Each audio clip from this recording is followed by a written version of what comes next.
Basketball एउटा यस्तो opportunity हो जसमा चाहिँ संस्कारदीपले है हामी स्टुडेन्ट्सको लाइफमा चाहिँ ठुलो भूमिका खेलेको छ जस्तो लाग्छ।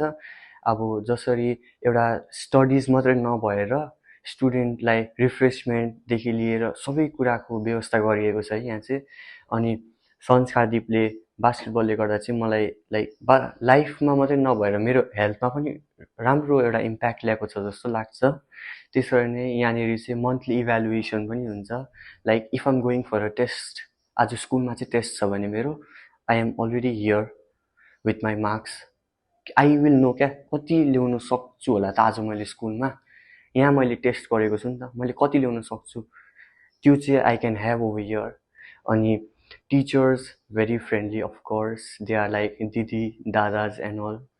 अनि by the way, from my perspective, this I'm sharing you. We over here, mostly I come over here every time whenever there is holiday. Like right now, it's a holiday, right? It's academic session is over here at Nepal, but I get over here extra chances. Whole day I come here, I sit with my teachers, I interact with them, I play with them, I try to learn something new. Okay, I'll try to learn something new which brings good impression to my life as well as my family. अनि टिचर्सहरूले मलाई एकदम साथ दिनुहुन्छ जतिखेर भने पनि। म चाहिँ स्पेसली यहाँनिर एउटा स्पेसल क्लासको लागि भनेर आउँछु है।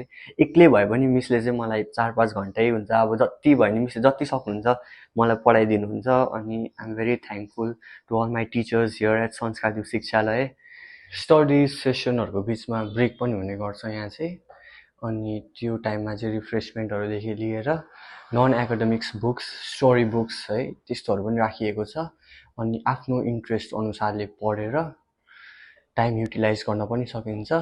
इट्स नट जस्ट अबाउट एउटा स्पेसिफिक पिरियडको लागि ट्युसन आएर पढ्ने मात्रै चाहिँ होइन। अब त्यो आफ्नो पर्सपेक्टिभ अनुसारले पनि हुन्छ, आफ्नो इन्ट्रेस्ट अनुसारले हुन्छ। यदि तपाईँहरूलाई आएर चाहिँ एक्स्ट्रा नन एकाडेमिक बुक्सहरू पढेर ल्याङ्ग्वेजहरू अलिकति स्ट्रङ बनाउनु मन छ भने चाहिँ त्यो पनि सकिन्छ यहाँनिर। अनि यहाँनिर चाहिँ है यसरी सानो क्लासदेखि ठुलो क्लास 12सम्म नै तपाईँले आएर चाहिँ आफ्नो स्टडिज ट्युसनहरू लिन सक्नुहुन्छ।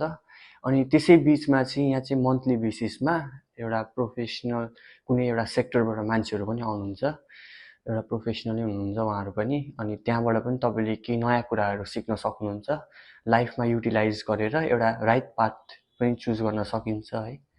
अनि त्यसले चाहिँ हाम्रो